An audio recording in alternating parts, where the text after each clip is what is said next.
Welcome back to Introduction to Ethics. In today's lecture, we're going to be discussing deontology and Immanuel Kant. And so here within deontology, kind of a funny word, what does it mean? Deontology is the ethical framework that maintains that acts are morally correct insofar as they conform to duty or obligation, right? And so deon, D-E-O-N, deon, in Greek just means duty. And so if you understand that certain things that you are obliged, that you have some type of obligation or you have some type of duty to do these things and not to do these things, then this is going to be kind of the hinging point or the linchpin for deontology. The idea here is that people understand, we'll see why, people understand their duty, they understand what they should do, they understand what they shouldn't do, and so far as you behave according to those obligations, then you are behaving well, and so far as you don't, then you're not. And so this is going to be a duty-based ethics. It's going to be an obligation-based ethics. So duty-based ethical theories usually consider outcomes as immaterial or secondary in a moral assessment. And what that means is that it really doesn't matter the consequences of the actions. What matters more is that the individual was trying to do the right thing for the right reason. Now, it may not turn out the way that they want it to. Things may go horribly wrong, and really bad consequences come because of the actions that they take. But that doesn't make them immoral. They're still a moral person as long as they were trying to do the right thing because they understood that they were obliged to do the right thing. It was their duty. And so as long as they're trying to do the right thing, as long as they're trying to do the good thing, then that's what's important within within this particular moral theory. Now, what we're going to see later is in opposition to like a deontology and to a duty-based ethic is something called utilitarianism, and within that moral theory, then all that matters is the consequence. All that matters is the outcome. And so what we're going to see here is kind of these two different positions, these polar, and they're very, very opposite in how they're founding their moral theory. So in utilitarianism, you might do the wrong thing for the wrong reasons and good consequences come, and therefore you did the moral thing. You did the right thing because good came from it, even though your intentions were not necessarily morally right. You weren't trying to have these consequences, but those consequences came about anyway. All that matters in utilitarianism is consequence, what happens because of those actions. All that matters in deontology is that you're trying to do the right thing for the right reason, and consequence simply doesn't determine whether or not those were the right actions. It's not that the deontologist says that the consequences don't matter, it's that they don't matter when it comes to you're trying to figure out whether or not you should behave this way or that way. If you do the morally right thing and bad things come from it, you're still a moral person because you tried to do the right thing for the right reason. We'll kind of see how that shakes out as it goes along. But I want you to keep in mind here, because utilitarianism is next, that these two are kind of polar positions, right?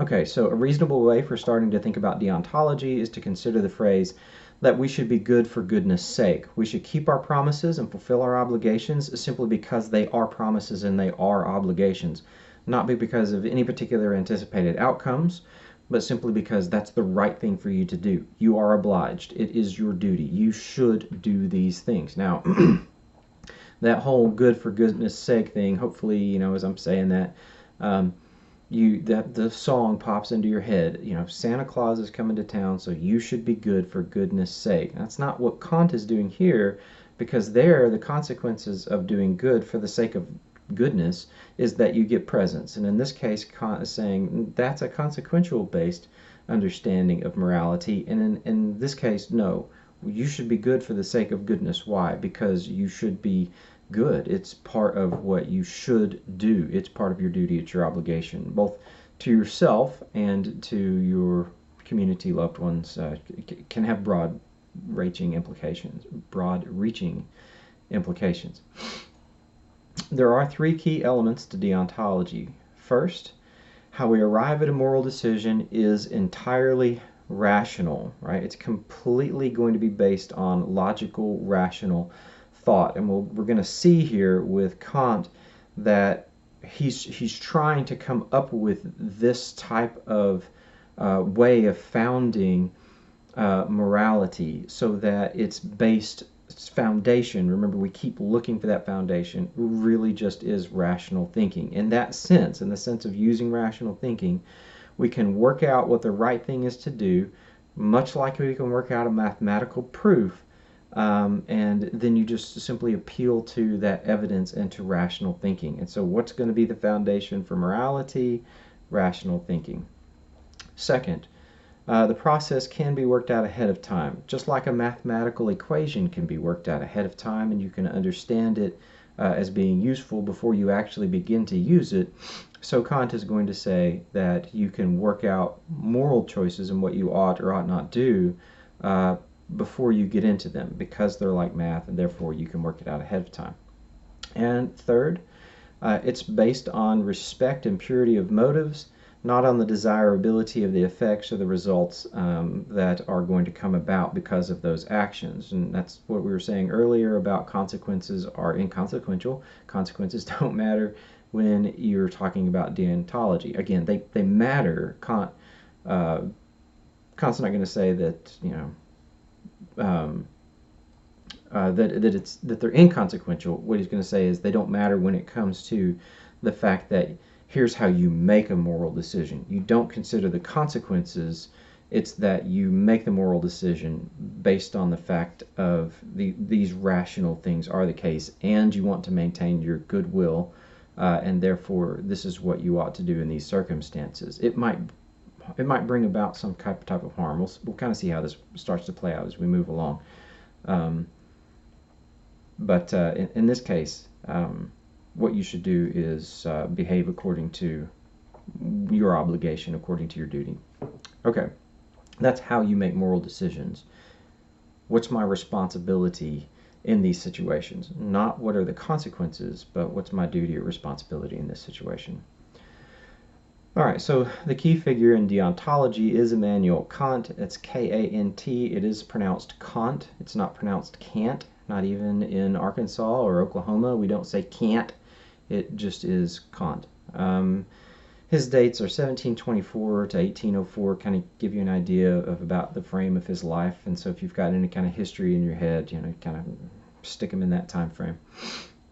He attempted to derive a system of ethics that did not depend on religious faith or experience, but could be worked out rationally. And that doesn't mean that Kant was not a religious fellow. Kant is a difficult person to understand in a lot of different ways and for a lot of different reasons. He invents some words that he only spoke German, for one thing.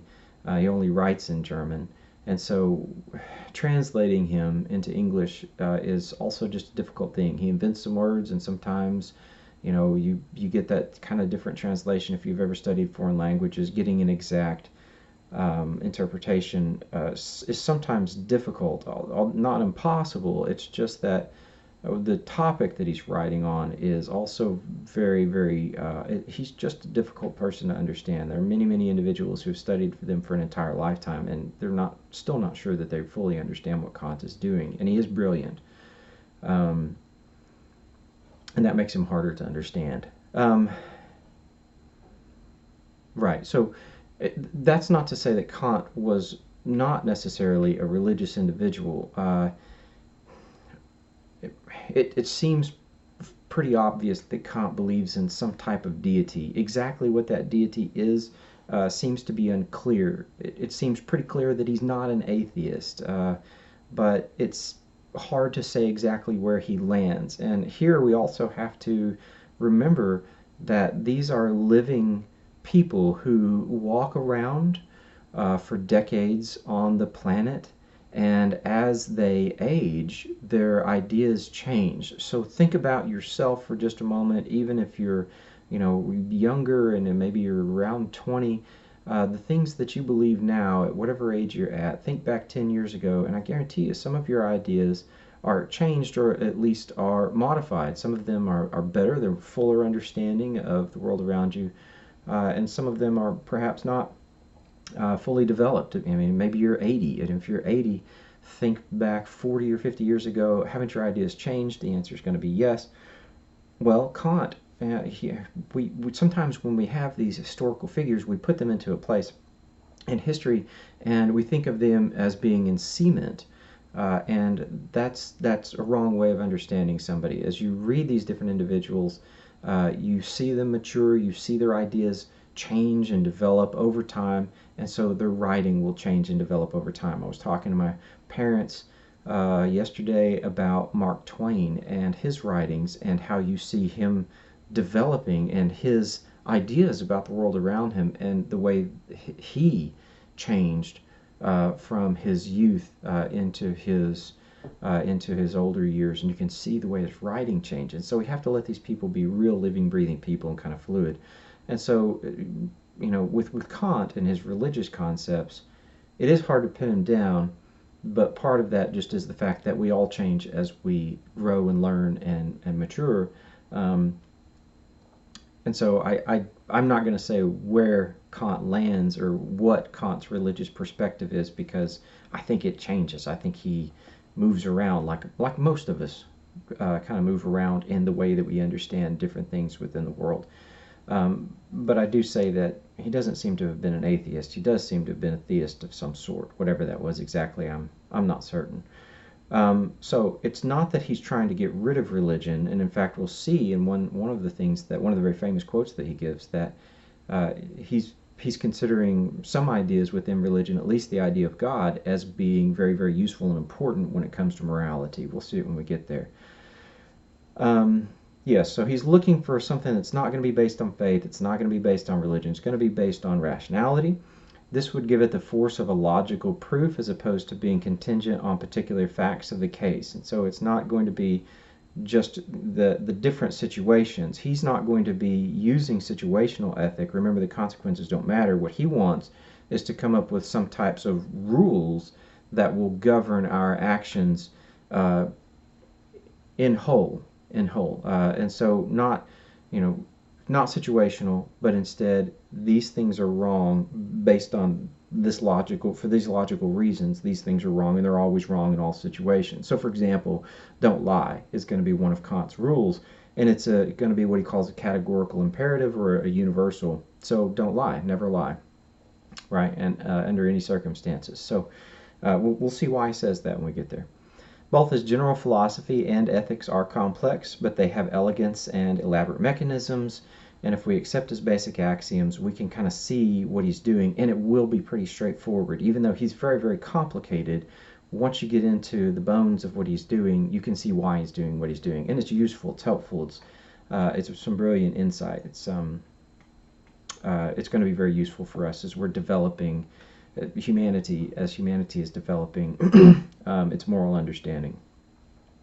Kant believes motive is the key to assessing morality. He believes that our acts are governed by our will, and our will, that purity of will determine how ethical an act is. So it has nothing to do, again, with the consequence. It has everything to do with why you did it. So you have to do the right thing for the right reason. He surveys human character, considers qualities such as courage, considers cleverness, resolve, and perseverance. He considers the fact that we do have these characteristics, that humanity has those types of characteristics. But he says, think about it for a moment. Being clever is a positive thing. It's a positive aspect. It's a positive characteristic within humanity. But can't it be twisted to bad purposes, that you can take a person's cleverness and make it actually a force for evil, for bad stuff? And the answer is yeah, sure. I think about bank robbers or any type of individual who's trying to commit like a white-collar crime, right? They're trying to steal some vase or something, who cares, painting. They have to be really clever in order to pull these type of things off. Think, Ocean's 11, right? They have to be really clever. So clever is a good characteristic, but it can be twisted to bad things. Think about human resolve. That's a good thing, but it can be twisted to bad thing. Perseverance, it's a good thing, but it can be twisted for bad things. Any of these characteristics of humanity can all be taken and turned into a negative, where they're used not for good purposes, but for bad purposes. And Kant looks at that and he says, that's true of all characteristics within humanity except for one, he said, and that is the goodwill. A goodwill cannot be twisted and turned into bad purposes, because as soon as you start twisting it towards bad purposes, it's no longer a will for good. You're not willfully trying to do good, you're willfully trying to do bad. And so it's not the good will anymore, it's the bad will. And so goodwill cannot be twisted and turned into something that is perverse. It can't be perverted to be used for evil. And that's why Kant says that it's uncorruptible, and therefore morality should be based on the fact of this goodwill, that we should be trying to do the right things for the right reasons, because that's uncorruptible. You can't twist that for bad purposes, and therefore therefore morality should be based on this type of that foundation of the goodwill. Since motivation is the key element to all moral decision making, one can never treat others as a means to an end. So you can't use other people as a means to an end. Now, with, like, say, for example, political candidates, they have to be working for the good of their constituents. If these individuals vote for the political candidate can't be doing these actions to get their votes.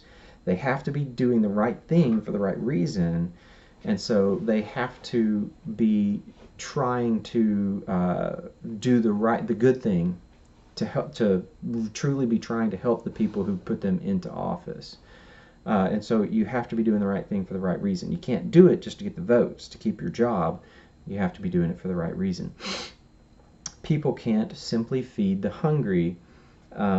You have to be feeding them for the right reasons. And so if your reason for feeding the hungry is to get the applause of others, then you're doing it for the wrong reason, and it's an immoral action. So you have to have that goodwill, doing the right thing for the right reason, or it's going to be considered as immoral.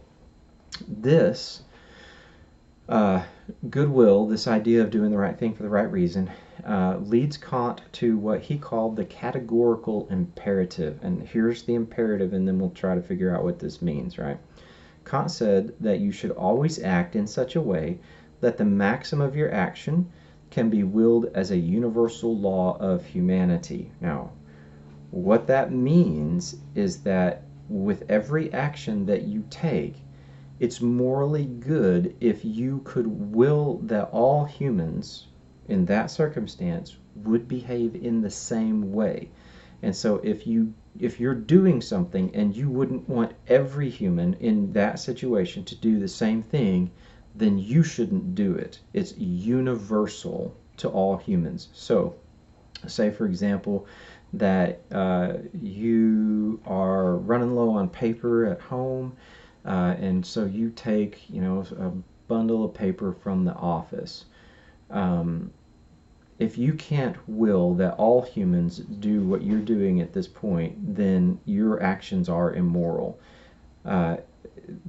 You shouldn't do it because you don't want that everybody else does it as well, and in all situations. And so again, remember I said, Kant said, don't lie. If you can't will that all human beings in your situation would lie, then you shouldn't lie. And what the conclusion that Kant is going to come to is that, therefore, you can never lie in any circumstance, because lying isn't something that you could will for all humanity to do. You don't want that all humans become and continuously lie. That's not something that you can want for the totality, for the universal of the humanity. Therefore, you can't do it either. You can't steal, you can't lie, you can't do these things because you wouldn't want that all humans do those things. So it's a universal categorical imperative. Kant asks us to consider what would happen if everyone decided to steal, and obviously we're not going to want that everybody steals, and therefore we can't do it either, just as I've been explaining. Kant formulates the categorical imperative in three ways that he thinks amount to the same thing. The common thread is the view of human nature. He believes that all humans are rational and that they make free choices. So we do have free will, And we are all rational. Now, we're not necessarily all equal in our rational abilities, but he believes that all humans are rational and we are free. So when he sees another person, he has to respect that person as a moral agent, meaning that they make moral choices just like we do. Everybody makes moral choices. We have to understand that. We have to respect that. And that they are someone who's capable of making a reasonable decision. So they're a moral creature just like you. We have to respect that, and we have to respect the idea that they're also rational, that they're a reasoning creature as well. So we have to take those things into account as we're making our decisions. So then, duty, the obligation, yeah, there goes my dog, the things that we're obliged to do, right? If I leave her outside, she just squeaks. The things that we're obliged to do, the duties that we have to perform, all of those things, because we're all free, and because we're all moral creatures and we're rational creatures, we're free, we're moral, and we're rational, then what Kant says is that it's up to each and every individual to impose upon themselves the fact that they ought to do these things and they ought not to do these other things. And so you impose it on yourself. This duty, this theory of duty, this moral theory of duty, has to be something that comes from within us. It's not something that is imposed on us, say, for example, by a government or something like that. It's not like the speeding laws, which the government sets up and enforces. Instead, this is something that has to come from within each and every individual, because we are free and we are rational and we are moral. All of these things have to come from within us. We must impose them upon ourselves. It's our duty to impose them on ourselves, and we ought to follow those imposed duties, and it's not the government. And so it's also going to be preventing something that we see, say, at the end of World War II, and here we go back to the Nazis, the obvious and easy example for all things morally bad, right? But here in this particular case, we've got a fellow by the name of Adolf Eichmann, and Eichmann was in charge of the train schedules that would ship the Jews to the concentration camps. And he was, for all intents and purposes, a bureaucrat. He was a bean counter. And he was really good at his job. And you've got to be pretty detail-oriented and have a strategic mind and all of these other things in order to keep trains running on schedule and not colliding with each other, because you've got to have trains, going in opposite directions and trying to get supplies and trying to ship Jews in this case, right? You're moving all this stuff around, and so you've got to have a pretty bureaucratic mind and a systematic and strategic mind in order to do this job. And Eichmann was really good at it. He was a good bureaucrat. He would have been a really good store clerk or something like that. So with Eichmann, though, we see that after the Nazi Party falls, Eichmann is captured. He's put on trial. There at his trial, what he says is that he knew about Kant. I mean, Kant is German. He's German. He knew about the categorical imperative, and he said, I in a nutshell, I'll read it here. Here's what Eichmann said. I had known the categorical imperative, but it was in a nutshell. It was in a summarized form. I suppose it could be summarized as: be loyal to the laws, be a disciplined person, live an orderly life, do not come in conflict with the laws. And as we see what Eichmann is thinking about, we understand very, very quickly, if you read and understand Kant, that he has misunderstood what Kant was saying. What Eichmann says is that, basically, what Eichmann is saying is that shipping Jews to the concentration camp, and he knew where they were going, but shipping Jews to the concentration camp, he ultimately is just saying, it was my job. It was my job to ship these individuals to off on the train. Even though, we know they're going to their death, that's not something I have to worry about. What I have to worry about is getting the trains moving out and keeping them on time. So he misunderstood, Eichmann misunderstood what Kant was trying to do. Here in this case, Eichmann was saying, it was my job, I was obeying the laws. If Kant had been standing there, he would be saying, you misunderstood what I'm saying. You have to impose these laws on yourself. They can't be imposed on you by a government. You have to know and understand as a rational, free, reflecting person that these are your obligations. Your obligations are not put upon you by the government. They're not put upon you by laws. They're put upon you by yourself, by your own understanding of your duty and your obligation. And so Eichmann misunderstood what Kant was trying to do, because what Kant was trying to say was that it comes from inside of you. It has to be the thing that you understand from yourself. So, all right. Right, so with the categorical imperative here, a person should always act in such a way that his or her actions could rationally be willed as a universal law. Again, you have to want that everybody would do what you're doing. If you can, if you're sitting there and you're doing something and you're like, if everybody else was doing what I'm doing, it would not be good. It would not be the right thing. And so if that's the case, if you couldn't universalize stealing office supplies or coordinating trains that were shipping Jews or whatever it might be, if you can't universalize that, then you're behaving immoral according to Kant's idea of the categorical imperative, right? So that's the first thing we have to keep in mind. The second thing we need to keep in mind, act in such a way as to treat humanity, whether in thine own person, this is him, so act as to treat humanity, whether in thine own person or in that of any other, in every case as an end, never as a means only, right? So you can't treat people simply as a means of gaining something. There has to be more to it than that. That doesn't mean that you can't use people. It's just that the use has to be agreed upon. It has to be mutually beneficial and agreed upon. So think about it this way.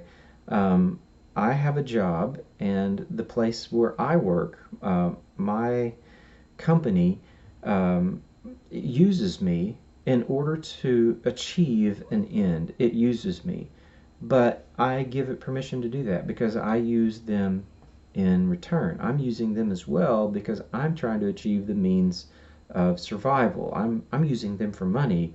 They're using me for the skills and the time that I'm willing to give them. We're using each other. Kant doesn't have a problem with that. You can use people, you can use companies, that's fine, as long as it's mutual and as long as it's beneficial, again, in this case for both parties.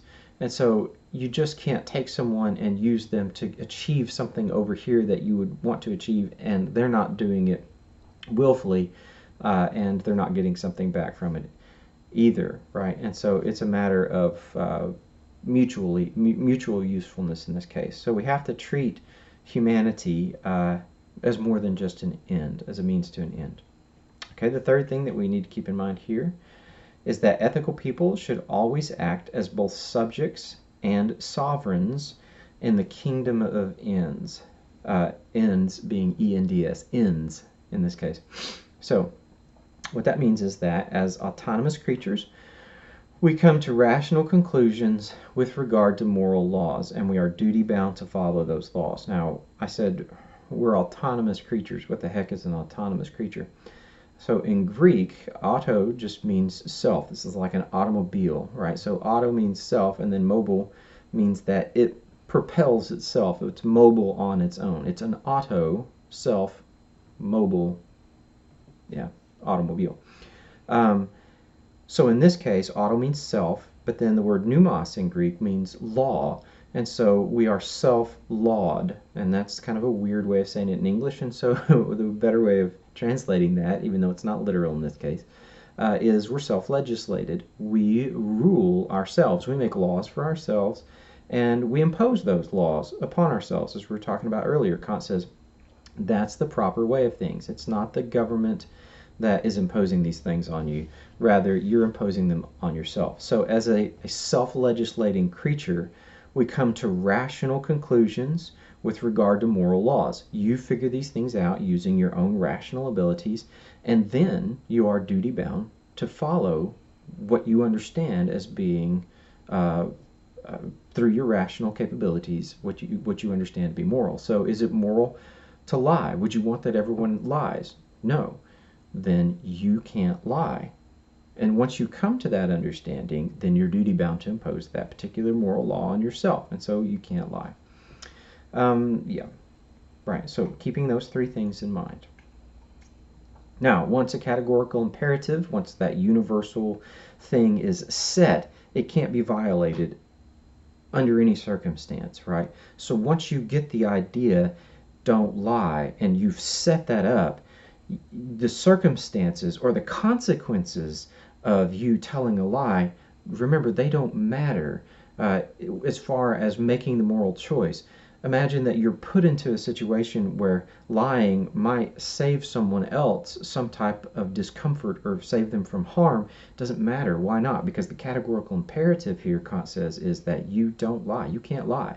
So don't lie because you wouldn't want that other people lie in other circumstances. Therefore, you can't lie. Not even this circumstance. So kind of the thing that I always use in my classes here is that imagine that you walk out of a building and as you're walking out, someone, comes running past you, like around the building that you came out of. They go flying around the corner, and they're obviously in a great amount of distress, right? And then a few moments later, someone else comes chasing them with a revving chainsaw.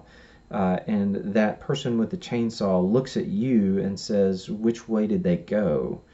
Right? You can't lie under those circumstances. Even though that individual with the revving chainsaw is obviously meaning that person harm, you can't lie. It's a categorical imperative. It's universal. You don't want other people to lie, therefore you can't lie. Now, Kant would say in those circumstances that you don't have to lie. You can say nothing. Maybe you could pull a Bugs Bunny and say they went that way, right? And yeah, but you can't lie in those circumstances. You can remain silent, but you can't lie. But think about it for a moment. Never lie, never, ever lie under any circumstances. Imagine that you're in Nazi-occupied Germany. You're hiding Jews in the attic, and the Nazis knock on your door, and they say, are you hiding Jews in the attic? That's pretty specific. But if they ask that, direct, specific question, well, you can't lie. You can't say, no, there are no Jews in my attic. What do? Well, Kant would say you remain silent, but isn't remaining silent in that case kind of also telling? I mean, it's basically confirming the fact of, I can't lie, yeah, obviously then you do have Jews in the attic. So here then, Kant just is saying, again, never lie. There's never a circumstance. It's a categorical imperative. You must not lie. One of the interesting aspects for Kant is that he never married. I'm always intrigued by this particular fact of Kant. Never lie, categorical imperative, it's universal under any circumstances. On the other hand, here we have a fellow who's never been married. Maybe, I don't know. And it's not fair, ladies, don't put your significant other in a situation where you're looking at them and you're asking the question, does this make my butt look big? Don't do that to them. It's not fair. It's not fair for a number of reasons. If you think it makes your butt look big, then don't wear it. It also is supposing that your husband doesn't like big butts, and it might be the fact that he is a Kantian and he's obeying the categorical imperative. This one in this case, and so it might be the fact that your husband likes big butts and he cannot lie. That might be possible as well, but still, don't put your significant other in that particular situation. Is there a time to lie? Is there ever a time to spare someone's feelings and lie to them, especially about something perhaps more significant even than the appearance of clothing and how clothes make you look? Is there ever a time to steal? Because we mentioned office supplies here. Is it ever morally right to steal? Obviously, if you start talking about moral obligation and stealing, lots of people will turn to the Robin Hood example. What What if you're robbing the rich to feed the poor? What if you're stealing from a thief? What if you are a grandparent who is trying to care for your grandchildren, and you have to steal in order for all of you not to starve? Is it ever right to steal? Are there ever circumstances? Kant's going to say the answer is no, because remember, consequences don't matter.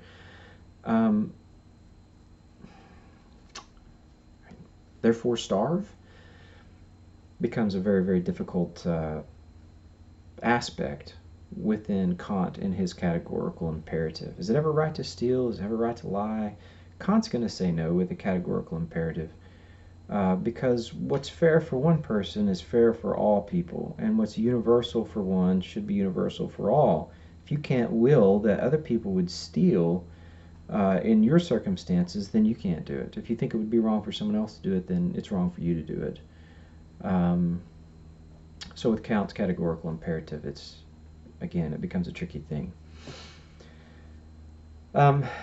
Kant is distrustful of inclinations as grounds for morality, because he's going to see emotions as unreliable, as passive, and as phenomenal. And that word phenomenal here doesn't mean fantastic. In this case, it means more like a phantom, in the sense of that they appear and disappear. They kind of come and go, and they don't seem to really make sense. And so they're like a phantom. The passions that are feelings change constantly, and they're here and they're there. And since they are so erratic and all over the place, and they are untrustworthy, Kant says, and that's why he wants us to rely on rational thinking rather than relying on passions or emotional thinking. And you can see why, and this is one of the wonderful things that Kant brings to the realm of morality, is that he's trying to remove passion. He's trying to remove that emotion from our moral choices, because we can't rely on them as being useful.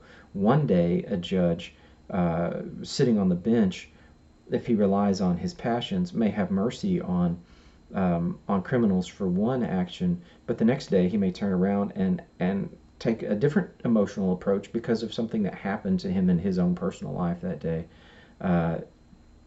towards criminals who have done exactly the same thing.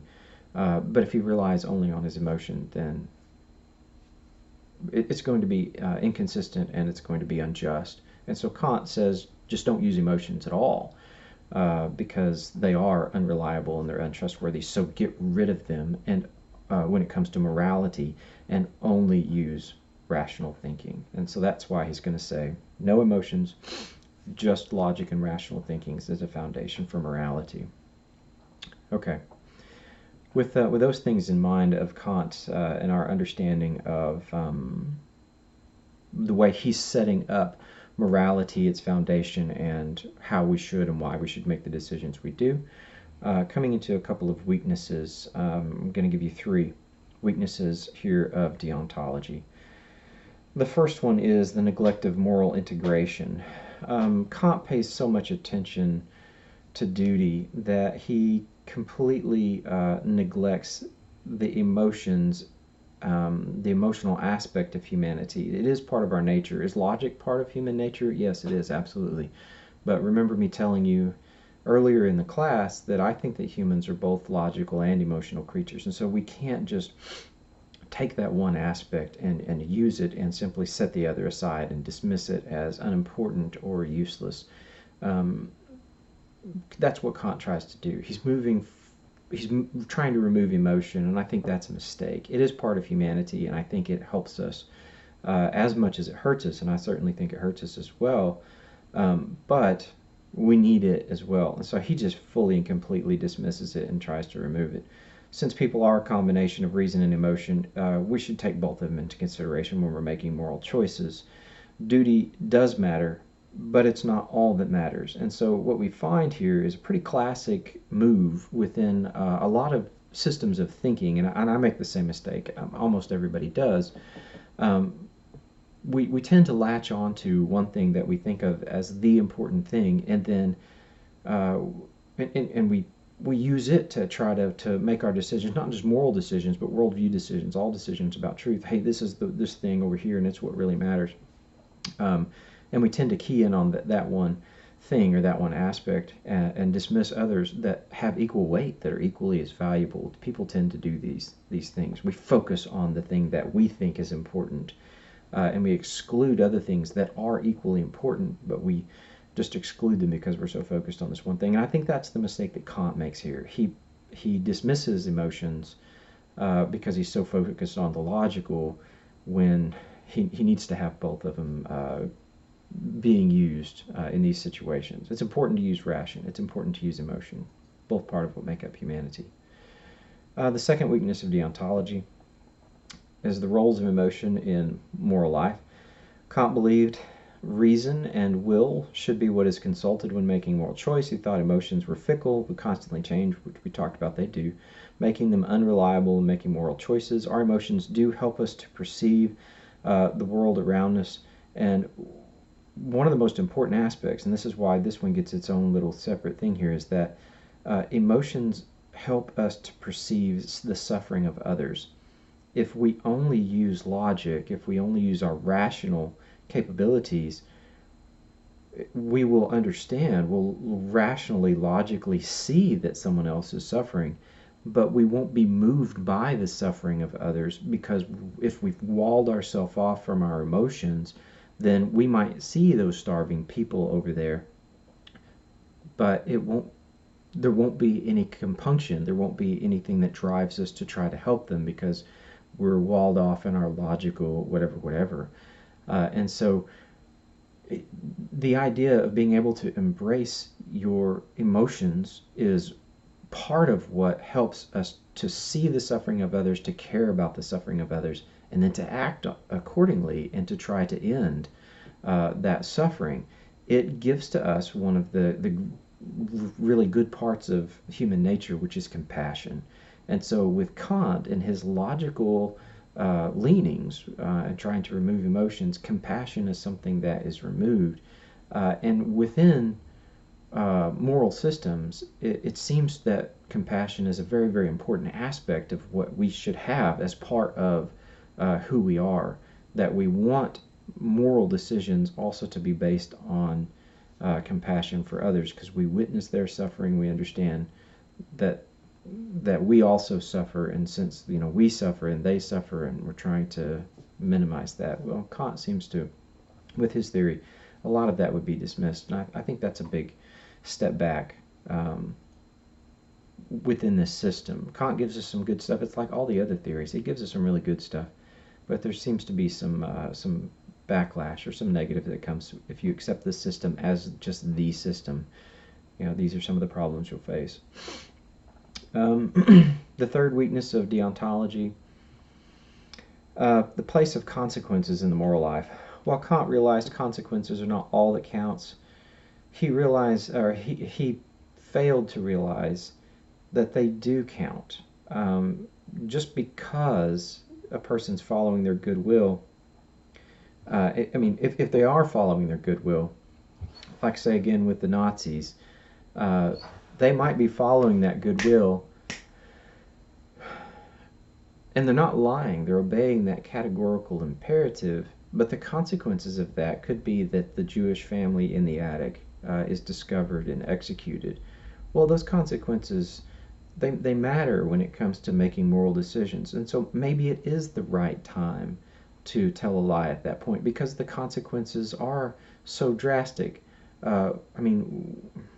Doesn't it at least matter that the Jewish family would be pulled out of the attic and executed? Shouldn't that come into play when we're trying to make a moral decision? Isn't it morally right to lie to those who are trying to commit suicide if it helps those individuals who are about to be slaughtered? The same with the stealing example with the grandparents. The consequences of never steal are that the grandchildren, starve to death.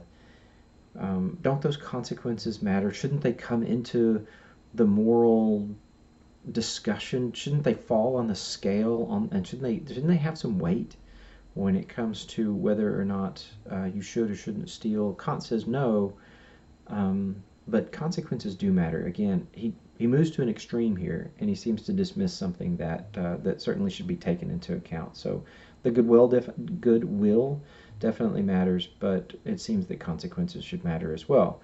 Now, when we get into utilitarianism next time, we'll see John Stuart Mill, I think, making the same type of mistake that Kant is making, because he goes to the opposite extreme and says that all that matters are consequences.